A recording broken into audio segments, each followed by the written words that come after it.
March 12, 1902, Volume 4, Threats of Chastisements. I continued to see my adorable Jesus in the same way, that is, in my interior.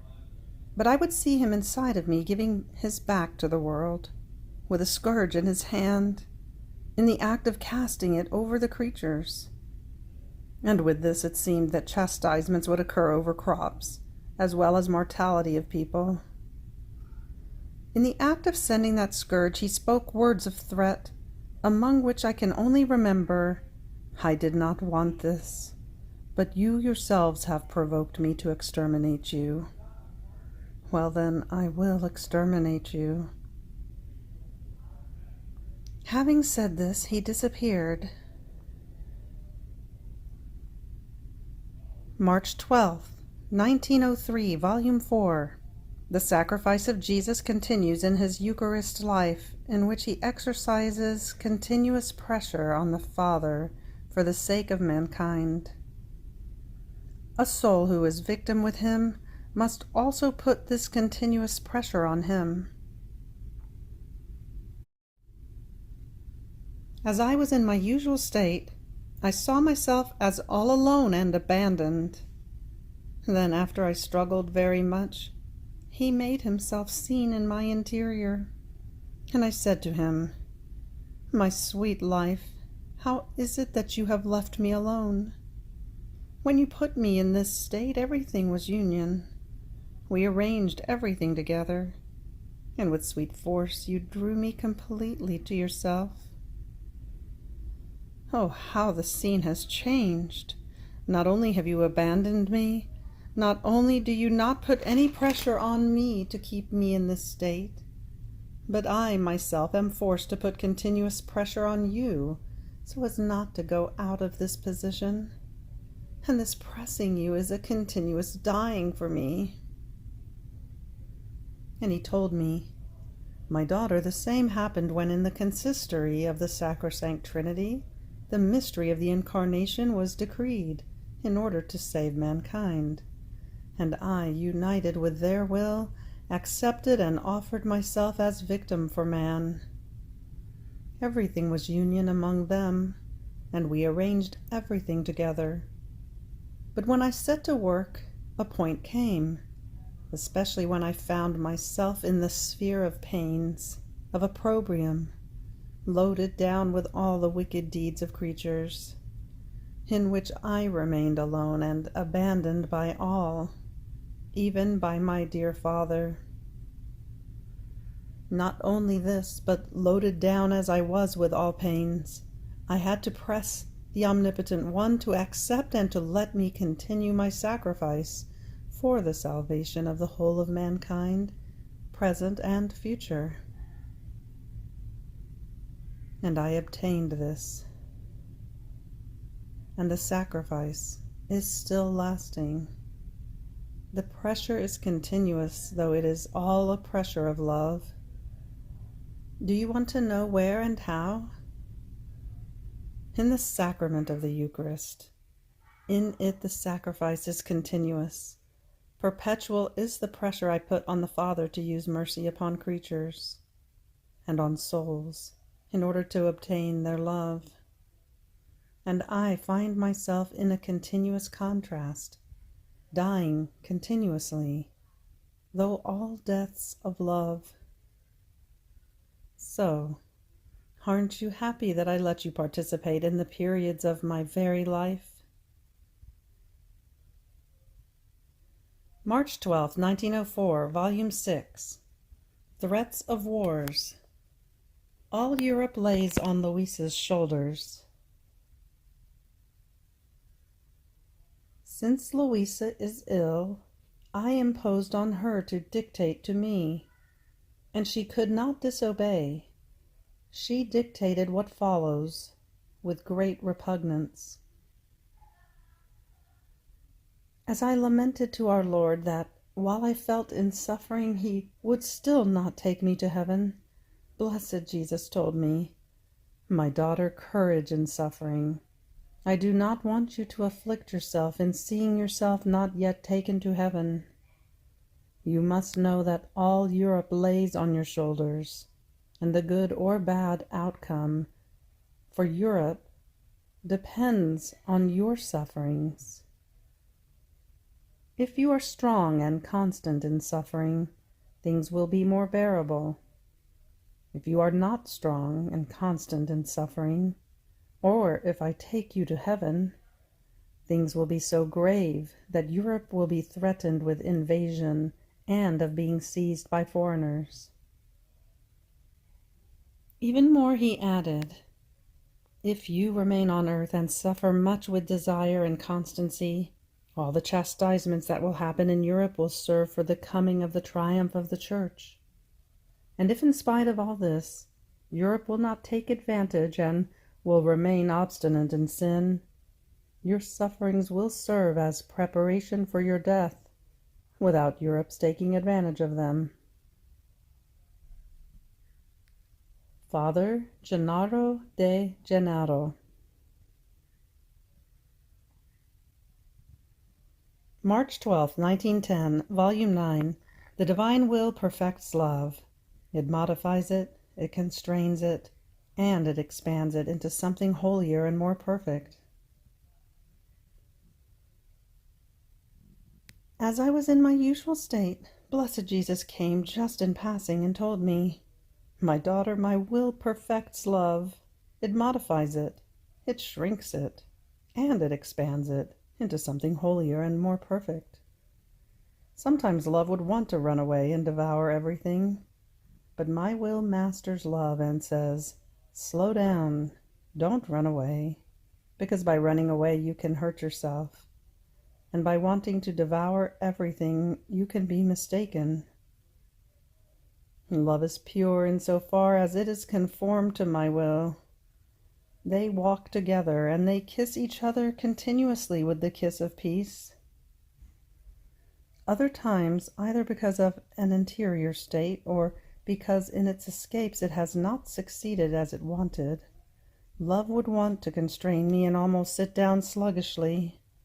So my will spurs it on and says to it, "Come on, true lovers are not lazy. They don't remain idle." When it is enclosed in my will, only then is love safe. So love makes one appreciate and desire something, and it is taken by follies and by excesses, while my will tempers and calms love itself, and nourishes the loving soul with a food more solid and divine. Therefore in love there can be many imperfections, even in holy things, while in my will, never. Everything is perfect. My daughter, this happens especially in loving souls who have received the grace of my visits, of my kisses and caresses. They remain prey to love when I deprive them of myself. Love takes possession of them and renders them panting, fidgety, delirious, mad, restless, impatient. So if it wasn't for my will that nourishes them, calms them, strengthens them, love would kill them.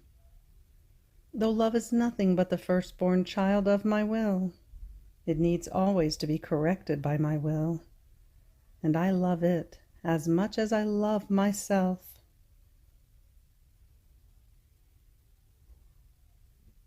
March 12, 1919, Volume 12. How the Earth is the Image of One Who Does Not Live in the Divine Will.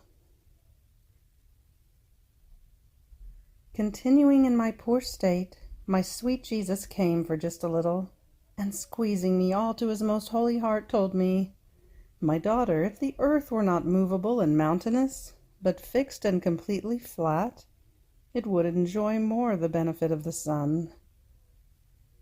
It would be always midday across the whole earth. The heat would be the same at every point. Therefore it would produce more fruit. But since it is movable and formed of heights and depths, it does not receive the light and the heat of the sun equally. Now one point remains in the darkness, now another one. Other points receive little of the light of the sun. Many lands become sterile because the mountains with their height prevent the light and the heat of the sun from penetrating into their depths. And how many more inconveniences! Now, my daughter, I tell you that the earth is the image of those who do not live in my will. The human acts render them movable. Weaknesses, passions, and defects form the mountains, the submerged places in which dens of vices are formed. So their movability causes darkness and cold for them. And if they enjoy a little bit of light, it is at intervals, because the mounts of their passions come up against this light. How much misery there is for those who do not live in my will! On the other hand, my will renders one who lives in my volition fixed. It levels all the mountains of her passions in such a way as to make of her a complete plain. The sun of my will darts through her as it wants, and there is no hiding place in which its light does not shine. What is the wonder if the soul becomes holier in one day lived in my will than in 100 years outside of my will?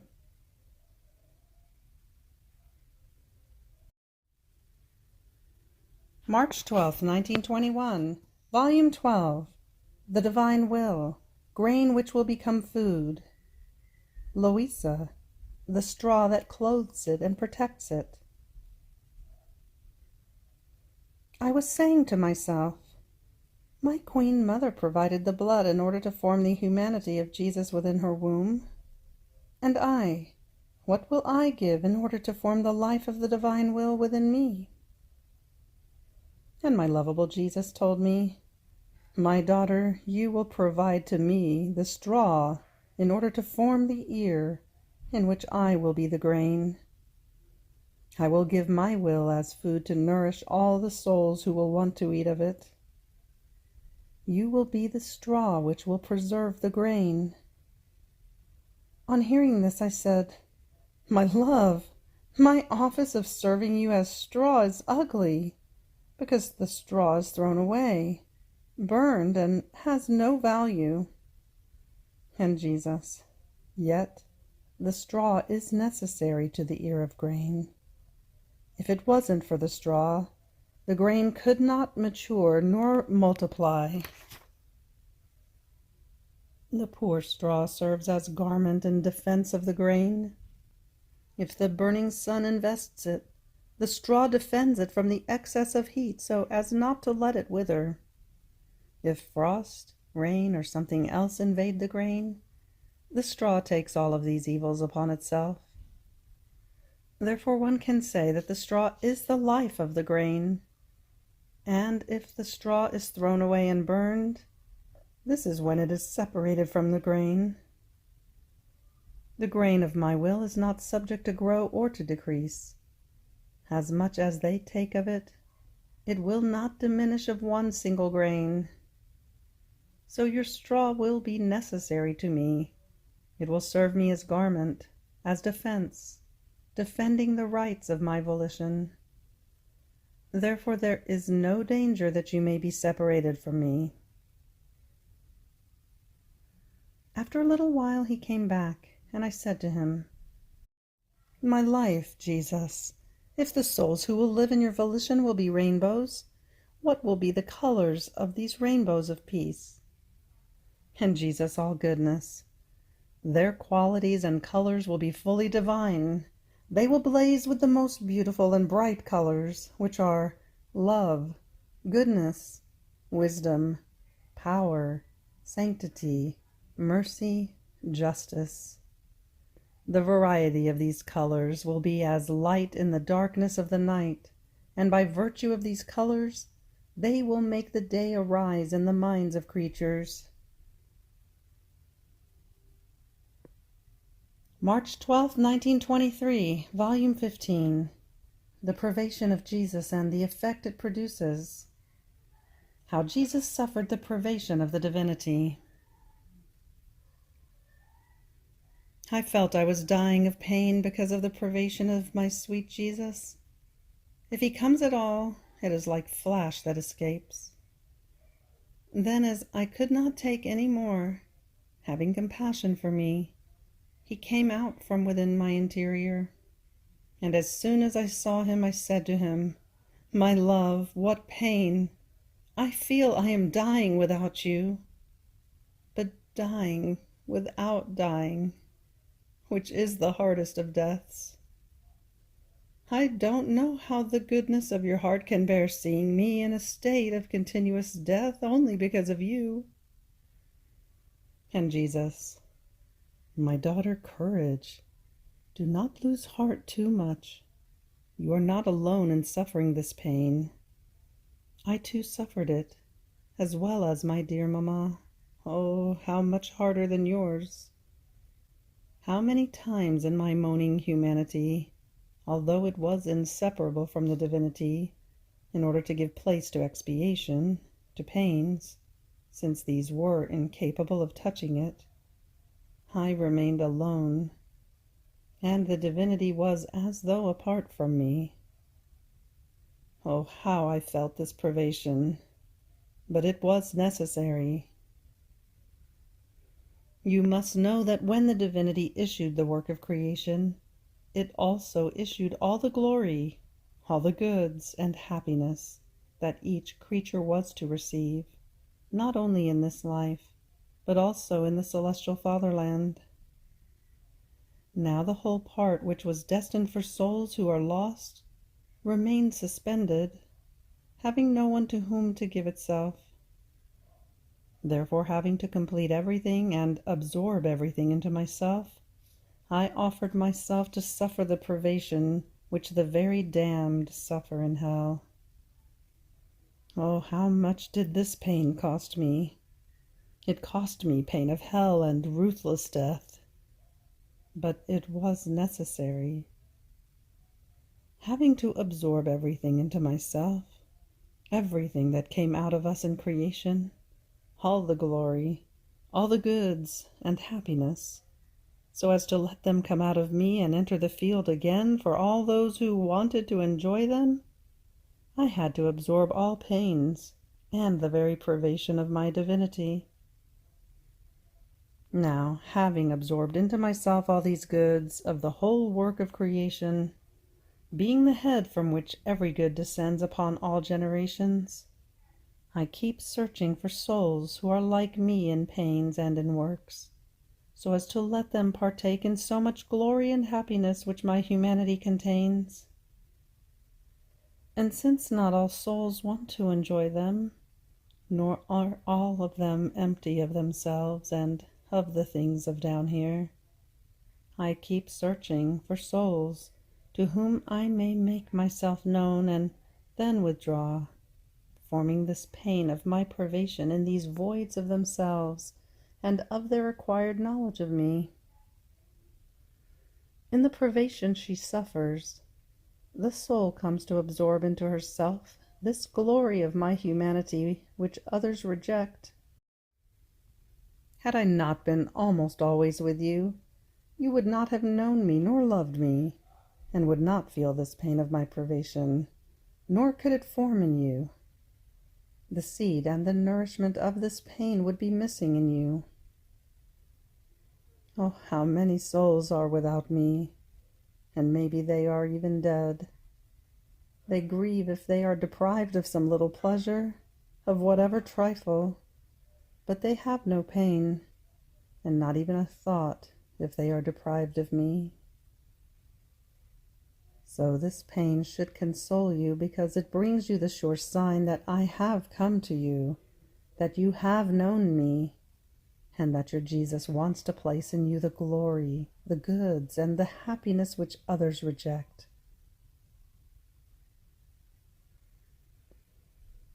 March 12, 1930, Volume 28. How God does not count the time, but the acts that we do.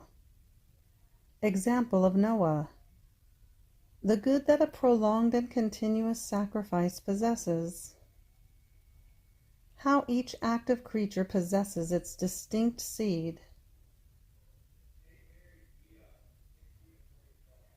My flight in the divine fiat continues, nor can my poor mind be without going around in its innumerable acts. I feel that a supreme force keeps it as though fixed in the works of my Creator, and it goes round and round always, without ever tiring. And oh, how many beautiful surprises it finds, now in creation, now in redemption, as blessed Jesus makes himself the narrator of how, in what surprises me, there is nothing other than a greater invention of his love. So while I was going around in Eden and in the times before his coming upon earth, I was thinking to myself, and why did Jesus take so much time to come to redeem mankind? And Jesus, moving in my interior, told me, "My daughter, our infinite wisdom, when it must give a good to the creature, does not count the time, but the acts of the creatures, because before the divinity there exists no days and years, but one single perennial day, and therefore we do not measure the time, but the acts that they have done are counted by us. Therefore, in that time that to you seems so long, the acts wanted by us in order to come to redeem man had not been done. And only the acts determine the coming of a good, not the time. More so since they were forcing our justice to exterminate them from the face of the earth, as it happened in the flood, that only Noah, by obeying our will and through the lengthiness of his long sacrifice of building the ark, deserved to be saved with his family, and to find in his acts the continuation of the long generation in which the promised Messiah was to come. A prolonged and continuous sacrifice possesses such attraction and enrapturing force before the Supreme Being as to make him decide to give great goods and continuation of life to mankind. If Noah had not obeyed and had not sacrificed himself in carrying out a work so long, he himself would have been swept away in the flood, and since he would not have saved himself, the world, the new generation, would have ended. See what a prolonged and continuous sacrifice means? It is so great that one places oneself in safety and makes the new life arise in others, as well as the good that we have established to give. This is why, for the kingdom of my divine will, I wanted your long and continuous sacrifice of many years of bed. Your long sacrifice placed you in safety, more than ark in the kingdom of my divine will, and it inclines my goodness to give a good so great, of making it reign in the midst of creatures. After this I continued my round in the divine fiat, to bring all the acts of creatures as homage to my Creator, and I thought to myself, if I can gather everything that they have done, and enclose everything in the divine volition, will they not change into acts of divine will? And my sweet Jesus added, "My daughter, in all the acts of creatures, each of them possesses its seed according to how it has been done. If it has not been done in my divine fiat, it does not possess its seed. Therefore it can never be act of my will, because in the act of doing it, its seed of light was missing, that has the virtue of changing it into sun, since its seed of light would be present as prime act in the creature's act. In the acts of creatures, it happens that, if a person has the seed of flowers, by sowing it he will have flowers. And if he sows the seed of his fruits, he will have fruits. And neither will the seed of flowers give fruits, nor will that of fruits give flowers, but each one will give according to the nature of its seed. The same with the acts of creatures. If in the act there was a good intent, a holy purpose, to please me, to love me, in each act one will see the seed of goodness, in another the seed of sanctity, the seed of pleasing me, the seed of loving me. These seeds are not light, but they symbolize some the flower, some the fruit, some a little plant, and some a precious gem. And I feel the homage of the flower, of the fruit, and so forth, but not the homage that a son can give to me.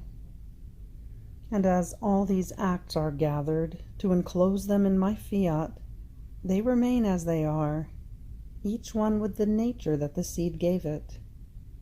And they appear as acts that the creature can do, not as acts that my divine will can do with its seed of light in the acts of creatures. The seed of divine will is not given by it, if not when the creature lives in it, and gives it the first place of honor in her acts. March 12, 1933, Volume 32. How created things are the coverings that cover the divine will. Example of a disguised king. How creation and redemption are always in act in order to call the creature to operate together. My celestial sovereign Jesus, hide me within your divine heart, such that not outside of you, but inside of the sanctuary of your heart, I give beginning to the present volume. The pen will be the light of your divine volition, dipped in the furnace of your love, and you, dictating to me what you want to tell me, I will act as mere listener, and I will lend the paper of my little soul, so that you yourself write what you want, as you want, and how you want. Mind, my lovable teacher, to not let me write anything by myself. Otherwise I will make 1,000 blunders. And you, sovereign queen, hide me under your mantle. Keep me defended from everything. Never leave me alone, so that I can complete the divine will in everything. So I continued to think about the adorable Fiat, and I felt myself surrounded by all created things, that each one said, I am the divine will. What you see on the outside of us are the covering, the garment that covers it. But inside of us there is its palpitating and operating life. And oh, how glorious, honored we feel, because we form the garment for the divine will. The sun forms the garment of light, the sky the garment of azure, the stars the garment of gold, the earth the garment of flowers. In sum, all things have the honor of forming the garment for the divine will, and all in chorus we make feast. I remained marveling, amazed, and I said to myself, oh, could even I say I am the garment of the divine will? How happy I would feel. And my great King, Jesus, visiting his little daughter, told me, my good daughter, King, Creator, divine will, means to dominate, invest, and keep our life inside of each thing created by us. To create means to extend one's own life, to hide our creating will in the same thing created by us. This is to create, to call things from nothing, to enclose the all there, in order to conserve them in the integrity of beauty as we created them. Now you must know that my will is as a king, disguised in each created thing. If creatures know it under these garments, it reveals itself and abounds in giving its divine acts and its royal gifts that only this celestial emperor can give. If then it does not become known, if it is unnoticed by them, hidden, without making noise, nor show of its royal person, nor abounding in giving its gifts that only a volition so holy can give, then creatures touch the garments, but of it and of its gifts They do not know anything, they receive nothing. And my fiat remains with the sorrow of not having been recognized, and with the nightmare of not having given its divine gifts, because not knowing it, one lacks the capacity and the will to receive royal gifts. I act as a king who, disguising himself, passes through the midst of the people.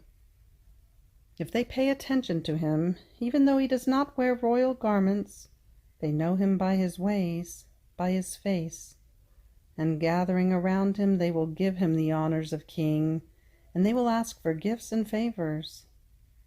And the king will award the attention of those who recognize him disguised, and he will give them even more of what they want. And to those who do not recognize him, he will pass unnoticed, without giving them anything. Even more, because they themselves do not ask him for anything, believing him to be one of the ordinary people. In the same way does my will act when it is recognized under the garments of created things. It reveals itself, and it does not wait like the king to be asked for gifts and favors, but it itself says, "I am here. What do you want?" And it superabounds in giving gifts and celestial favors. But it goes further than the king. By locating itself, it gives its own life to the creature who has known it, that which the king does not do. Now, you also can say, "I am will of God," and make of yourself the covering, the garment that hides my divine will. Not only if you recognize it in all created things, but if you recognize it in yourself, if you give it the dominion in all your acts, and if all that which the covering makes of your being you place at its service in order to make its life grow in you, it will fill you so much that nothing will remain of you except just the garment that will serve only as covering. And you will be happier than all the created things, because you will be the living covering, such that you will divide together with it its joys, its happiness, and also its infinite sorrows, because it wants to be the life of each creature. But ungrateful, they do not give it the full dominion. In sum, you will always live together, keeping each other perennial company, forming one single life. After this I continue to follow the acts done by the divine will in creation, and since it is always in the act of creating it in virtue of the conservation that it incessantly exercises in each created thing, so I find it always in the creating act, in order to say with deeds, to everyone and to each one, how much I love you. Just for you, I am creating all this machine of the universe. Oh, please, recognize how much I love you. But what surprised me more was that the eternal Fiat waited for me. It wanted me together in the creating act in order to tell me, "Come into my act. Let us do together what I am doing."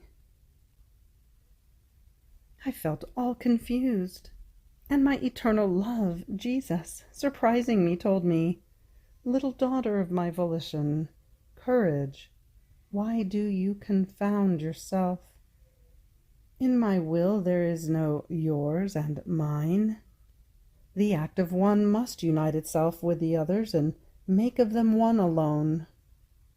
Rather, as the creature enters into our volition, she remains confirmed in the act that my Fiat is doing. So much is its love, its loving industries, that it wants to say to the creature, 'We have done it together.' So the sky extended, the sun brilliant with light, and all the rest is yours and mine. We have common rights. Therefore I always have the present act, because I want the creature together with me, she for whose love alone I am always operating, in order to hear said to me in the same act that I work, 'I love you, I love you, I love you.' Not to have an I love you in works too great and marvelous, not to be recognized, would be as if our love would remain defeated. But no, in so many we must find someone who remains together with us, loving and operating, who gives us the little exchange in order to let our love find its outlet and its happiness on the part of the creature.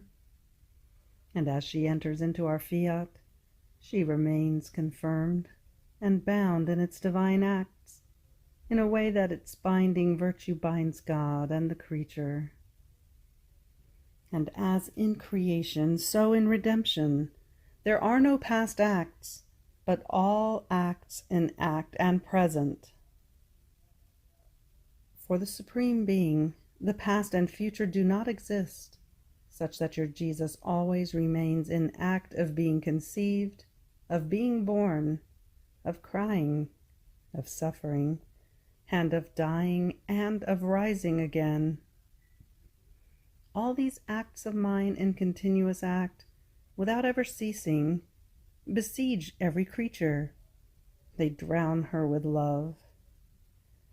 And for outlet of my ardent love I keep repeating, do you see? Only for you do I descend from heaven, and am conceived and born. And you come to be conceived together with me, in order to be reborn together with me to the new life that your Jesus brings you. Look at me. I cry for you. I suffer for you. Have pity on my tears and on my pains. Let us suffer together so that you repeat what I did and model your life on mine, in order for me to be able to say to you, what is mine is yours. You are the repeater of my life.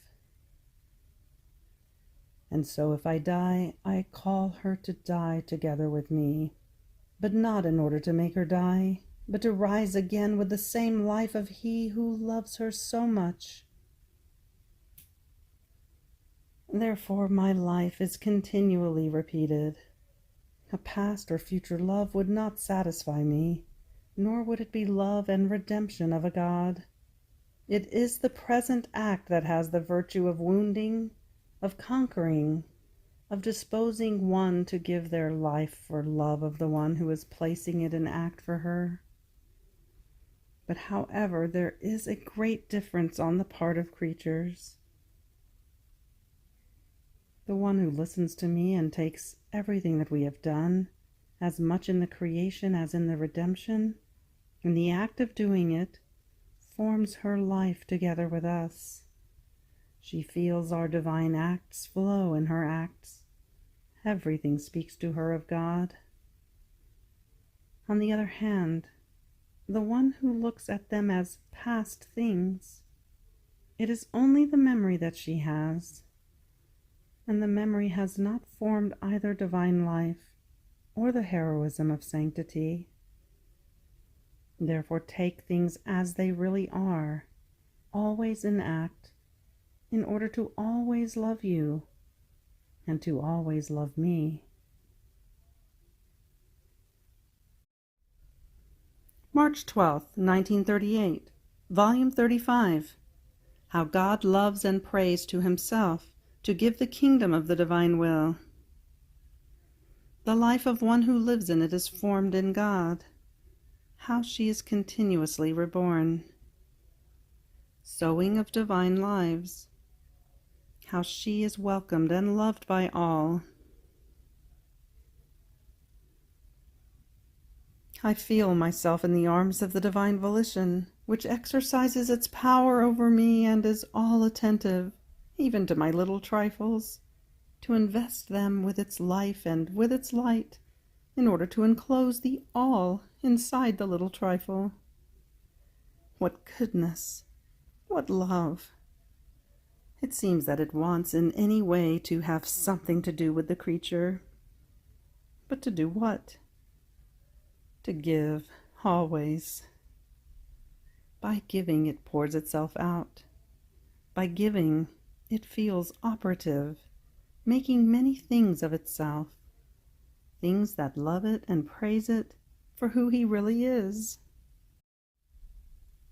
Then my dear Jesus, who always takes great delight in saying ever new things about his adorable will, visiting my poor soul, as if he felt the need to entrust me with his secrets, told me, "My blessed daughter, the living of the creature in our will is our amusement, our enjoyment, our perennial occupation. You must know that as the creature unites to our volition and enters into it, our will kisses the human will, and the human will kisses our will.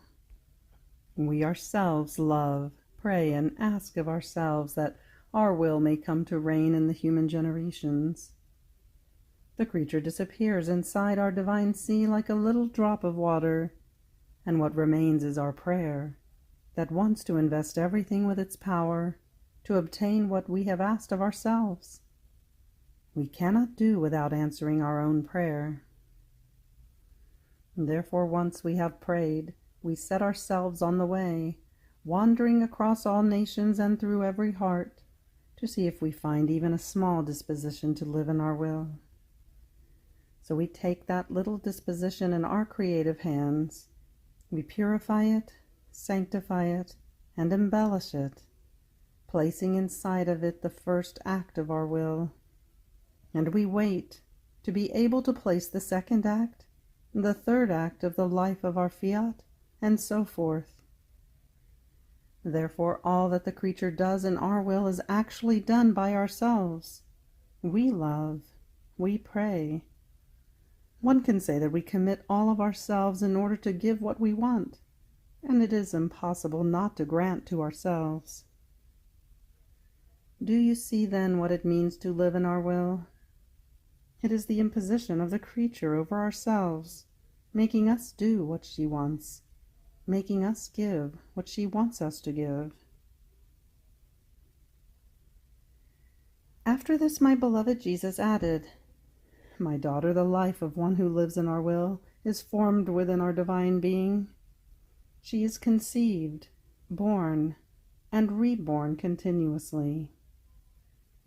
Just as our divine being is always in the act of generating, in the same way she is always in the act of being born again. And as she is born again, she is reborn to new love, new sanctity, and new beauty. As she is reborn, she grows and takes always from ourselves. These new births are her greatest fortune, and ours as well, because we feel that not only does the creature live in us, but she is also born again, and she grows in our life, being renewed in our very act, which is always new. And as she is reborn, we delight in looking at her, because she acquires a new beauty, more beautiful, more attractive than the one before. But does she perhaps remain there? Ah, no. More beauties will invest her without ever ceasing, so many as to enrapture our gaze, preventing us from moving it, to enjoy in her our endless beauties. And we love our beauties, from which we incessantly invest her. As we look at this creature under the reign of our various beauties, our love does not remain behind. It makes her be born again every instant in our love, which is always new. Therefore, she loves us always with new love, a love that always grows and never stops. Who can tell you what this creature's life is like, formed within ourselves? It is our paradise that we form within her. By being born again in us, she gives us always new joys and new surprises of happiness, because as she is reborn, she is born again in our power, wisdom, goodness, and sanctity. Recognizing our life in her, we love her as we love ourselves. Now, as she is born again within us many times, we give her virtue to be able to receive our sowing. so that we can sow in her as many of our divine lives as we want. And here it is, our will, coming into the picture.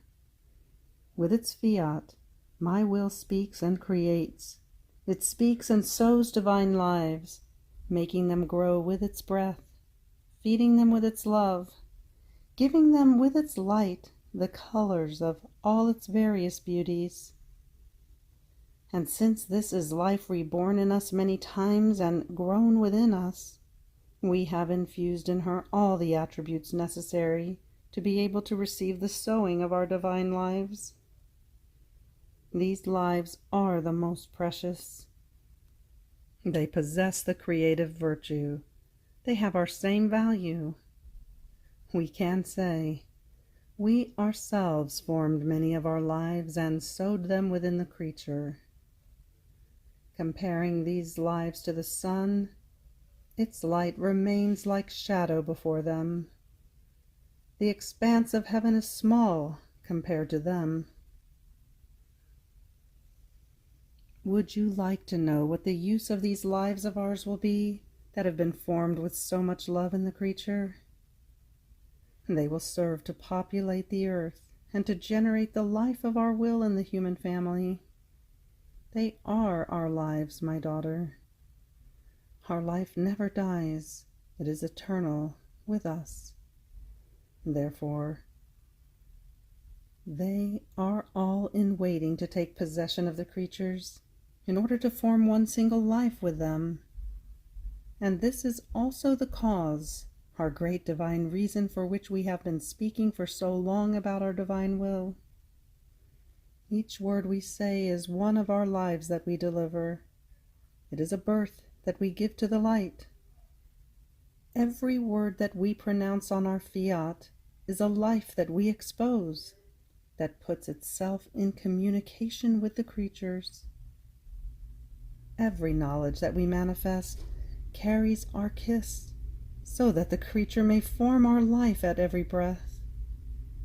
And since life has motion, warmth, heartbeat, and breath, she must also feel, by necessity, this life of ours within herself.